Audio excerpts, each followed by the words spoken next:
ગુજરાતમાં વધુ એક ખેડૂતના મૃત્યુના સમાચાર સામે આવ્યા છે, જેના કારણે ફરી જગતના તાત માટે ચિંતાજનક આ બાબત માનવામાં આવી રહી છે. અવારનવાર કોક ને કોક કારણોસર જે રીતે ખેડૂતો જીવન ટૂંકાવી રહ્યા છે કે પછી જે તેમના મૃત્યુ થઈ રહ્યા છે તે આઘાતમાં સરી પડે તે પ્રકારના છે. કેમ કે થોડાક જ સમય પહેલાં જે કૃષિ સહાય યોજનાની વાત હતી, કમોસમી વરસાદના કારણે જે ખેડૂતોને નુકસાન થયું હતું તેના કારણે તેમણે જીવન ટૂંકાવ્યું હતું, તે ઘટનાની શાહી હજી સુકાઈ નથી. ત્યારે હવે જેટકો વીજ કંપનીની દાદાગીરીના પગલે ખેડૂત આઘાતમાં સરી પડ્યા અને તેમનું મૃત્યુ નિપજતા હવે ખળબળાહટ મચી ગયો છે. જેતપુર તાલુકાના જયપુર ગામમાં રહેતા ખેડૂતની જે જમીન આવેલી છે ત્યાં જેટકો કંપની દ્વારા થાંભલો રાખવામાં આવ્યો હતો પોલીસની, અને જે ત્યાંના કર્મચારીઓ અધિકારીઓને હાજરીમાં જે રીતે ખેડૂતની જમીન પર ગેરકાયદેસર રીતે આ થાંભલો નાખવાની પ્રક્રિયા કરવામાં આવી રહી હતી, જેના કારણે ખેડૂતે વિરોધ પણ નોંધાવ્યો હતો. જોકે આ ઘટનામાં યોગ્ય વર્તનની વાત ન થતાં તેના કારણે આઘાતમાં સરી પડતા ખેડૂતનું મૃત્યુ નિપજ્યું છે. અને આ ઘટનાને લઈને વિસાવદરના ધારાસભ્ય ગોપાલ ઇટાલિયા છે તે મૃતક પરિજનોને સાંત્વના આપવા માટે પહોંચ્યા છે. ત્યારબાદ તેમણે પત્રકારો સાથે વાતચીત કરતા શું પ્રહાર કર્યા છે અને શું માંગ કરી છે આ કેસને લઈને તે સામે. આજે જયપુર ગામમાં એક ખેડૂત આગેવાનનું દુઃખદ નિધન થયું છે, અને આ દુઃખદ નિધન થવાનું કારણ એવું છે કે જયપુર ગામના ખેડૂત શ્રી ભગવાનજીભાઈ રૂપાપરા એમણે એમના ખેતરમાં ઘઉં વાવ્યા, અને ત્યારબાદ ઘઉં થોડાક ઉગ્યા, થોડા મોટા થયા, અને ત્યારબાદ પાછળથી હમણાં થોડાક દિવસ પહેલા જેટકો કંપની દ્વારા વીજળીની લાઈન નાખવા માટે એમના ખેતરમાં દાદાગીરીથી દાબદબાણથી પોલીસ સાથે લઈને આવી અને જેટકોના માણસો આવ્યા. આ વાતથી ખેડૂતને ખૂબ આઘાત લાગ્યો, ખૂબ દુઃખ લાગ્યું, અને એમને ચિંતા થઈ કે મારા ખેતરમાં આ ઘઉં જે વાવ્યા છે એનો બગાડ થશે, એ ઘઉંની ઉપર બધું નુકસાન કરશે અને લાઈનો નાખશે, ભવિષ્યમાં પણ મારે નુકસાન થશે. વળતર માટે એમણે જ્યારે વાત કરી તો વળતર આપવા માટે પણ ગલ્લા તલ્લા અને બધી સરકારી બહાનાબાજી કરવામાં આવી, અને આમ ખેડૂતને ખૂબ આઘાત લાગ્યો, દુઃખ લાગ્યું, અને અચાનક જ એમને હાર્ટ એટેક આવી ગયો, અને એકદમ તંદુરસ્ત વ્યક્તિને હાર્ટ એટેક આવી અને એમનું નિધન થઈ ગયું. ગુજરાતમાં છેલ્લા ઘણા સમયથી આવી રીતે ખેડૂતોના ખેતરમાં દાદાગીરીથી ગુંડાગીરી કરી અને પોલીસ સાથે લાવી લાઈનો નાખવાનું એક તાનાશાહી ભર્યું કામ ચાલે છે. કચ્છની અંદર સાંતલપુરમાં, પાટણના કેટલાક વિસ્તારોમાં, મોરબી જિલ્લાના કેટલાક તાલુકાઓમાં, અહીંયા રાજકોટના ઘણા બધા તાલુકામાં અનેક જગ્યાએ આ પ્રાઇવેટ કંપનીઓની અને સરકારી કંપનીઓની લાઈનો મન ફાવે તેમ ખેડૂતોના ખેતરમાં નાખવામાં આવી રહી છે.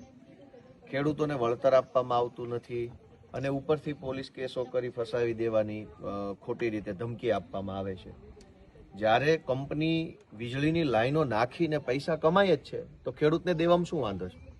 કંપની કોઈ કઈ સદાવ્રત નથી ખોલ્યું કે વીજળી મફત આપી દેવાની છે. કંપની પોતે પૈસા કમાય છે, અબજો રૂપિયા કમાય છે.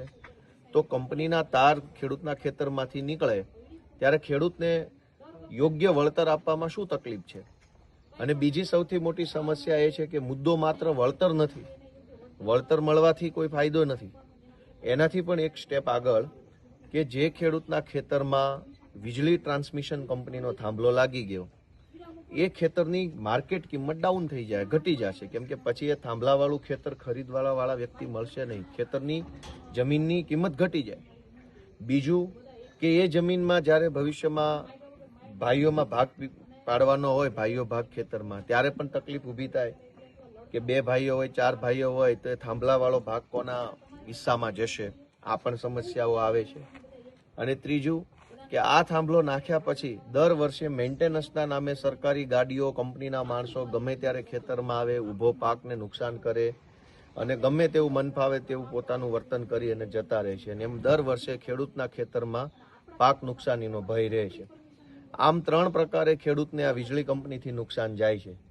તો વળતર યા તો કંપનીએ એ જમીન, એ થાંભલો નાખવા પૂરતી જમીન જે છે એ હાલના બજાર કિંમતની 4 ગણી ભાવે એ જમીન એટલી ખરીદી લેવી જોઈએ, અને એક રસ્તો પણ ભેગો ખરીદી લેવો જોઈએ એટલે થાંભલો વત્તા થાંભલા સુધી જવાનો રસ્તો છે એ કંપની ખરીદી લે માર્કેટ કિંમતના 4 ગણા રૂપિયા આપી અને પછી પાછળ દિવાલ લગાવી દે તો ખેડૂતને ફાયદો છે અને કંપનીનો કાયમ માટે ફાયદો છે.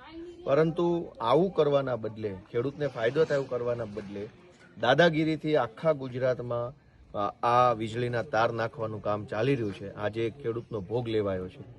એકદમ તંદુરસ્ત, નખમાય રોગ ન હોય એવા વ્યક્તિને હાર્ટ એટેક આવી ગયો અને એમનું દુઃખદ નિધન થયું. પરમ દિવસે એમના ખેતરમાં જેટકો કંપનીના માણસો પોલીસ લઈને આવ્યા હતા. ગુજરાતભરના ખેડૂતો આ મુદ્દે જાગૃત બને એવી મારી બધાને વિનંતી છે. આ જૂની જે જંત્રી છે 14 વર્ષ જૂની જંત્રી છે ગોપાલભાઈ, અને એના સરકારને શું કહેશો આપ સલાહ? શું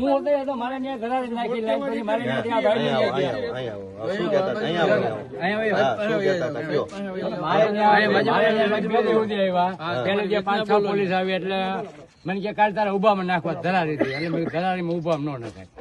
તો એને બીજા જે 15-20 પોલીસ, તેથી આ ભગાભાઈ મારી વાડી હતા, તેનો વિડીયો ભગાભાઈ ના મોબાઈલમાં હોતી છે. એ કે એ તો પોલીસ ધોકા મારી અને મારા ધરાર નાખ્યા, હું ધોડ્યો ને આડો ફરવાટું થઈ તો એ પોલીસ વાળા મને કે જાણવાને કરી નાખ્યું હલકો, એટલે પછી હું પાછો કરી ગયો. હકીકતમાં એ વિડીયો હોતે છે. આ જે ભાઈ ઓફ થઈ ગયા ને ભગાભાઈ, એનામાં જ આ વિડીયો છે, એના મોબાઈલમાં. જેથી ભગાભાઈ મારી વાડી હતા. જો બાકી આ નાખ્યા છે ધરારીથી ધમકાવી ખેડૂ ને બબે મારે ત્યાં 2 દી સુધી પોલીસ આવી તઈ મારામાં, અને એ મને ધરારીથી મારામાં નાખ્યા. આ રીતનું પ્રોટેક્શન લઈને આવે. હવે તો સાહેબ બોલો કેટલું હું બોલું બીજું. ધરારીથી અમારી ઉપર કરી ગયા છે અને હવે ઉભા કરી દીધા. હવે તમારું શું આવે? કાંઈ આવે નહીં ને. આ થાંભલો તો થોડો નાનો હોય ફરી જાય, આ તો કઈ ફરી એમ નથી, એવા થાંભલા છે. અને એ તો હકીકત સરકારની મોનોપોલી, પોલીસનું દબાણ લેવીને પેલા મારે ત્યાં 5 પોલીસ આવી, પછી બીજી ત્યાં 20 આવી અને બીજી ત્યાં ધરા નાખી દીધા. તમને કહી દે. અને મારું કઈ આવે અમે તમે હળી કાઢીને તો પોલીસ વાળા ભગાભાઈ નો વિડીયો હોતે છે. ભાઈ ઓફ થઈ ગયા ને એનામાં મારો વિડીયો હોતે છે. જોઈજો એના મોબાઈલમાં તમારે જોવું તો છે. બીજા કોણ બાકી રહી ગયા? ગોપાલભાઈ, આપણે જૂની જંત્રી જે 2011 ની જંત્રી ચલાવે છે એના માટે સરકારને શું કહેશો ને ખેડૂતોને જયારે આવી રીતે એમાંય પાછા પેલા 4 ગણા પછી 25%, આ જરા લોકોને સમજાવો. સરકારને તો સરકાર હોય તો કંઈક કહેવાય, સરકાર નથી, સર્કસ છે. કોને કહેવાનું? એટલે સરકાર જે દિવસે આવશે તે દિવસે સરકારને કહી શકીશું. અત્યારે તો આ સર્કસ છે અને મુદ્દો જંત્રી નથી. મુદ્દો એ છે કે તમારે ખેડૂતના ખેતરમાં થાંભલો નાખવો છે તો એટલી જમીન તમે ખરીદી લો, વેચાતી લઈ લો, તમારા ખાતે કરાવી લો અને દિવાલ લગાવીને અંદર પછી તમારે થાંભલો નાખવો હોય કે ખાડો ગાળવો હોય કે જે કરો એ કરો. જંત્રીના નામે 1.5, 2, 5 લાખ રૂપિયા આપી અને આજીવન અમારા ખેતરમાં થાંભલો નાખવાનું કામ શું કામ કરવું છે? તમારે નાખવો છે વેચાતી લઈ લો, જે ભાવે સરકારનો ભાવ અત્યારે માર્કેટનો જે ભાવ છે એ જ ભાવે લઈ લેવાનું. કેમ કે લાઈન, દરેક લાઈન સરકારની નથી, પ્રાઇવેટ કંપનીઓની લાઈન છે. કંપનીની લાઈન છે એ મારા ખેતરમાં વળતર સાથે ન નાખવા દેવાની હોય, એ તો વેચાતી લઈને જ નાખવી જોઈએ. કંપની પૈસા કમાય છે, કંપની ધંધો કરે છે, વેપાર કરે છે, અને કંપની મારા ખેતરમાં ખાલી મામૂલી 1.5 લાખ રૂપિયા આપીને શું કામ થાંભલો નાખશે?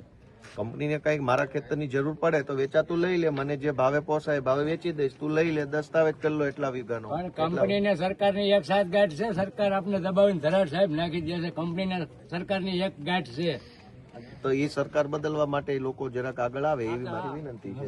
સરકાર બદલવા તો પાછું મતદાન આવે ત્યાં આપણે બદલી શકીએ ને. અટાણા ત્યાં આપણે રહેવું જ પડે, એમાં તો કોઈ છૂટકો જ નથી. ઓકે, હા, રેડી, ચાલો.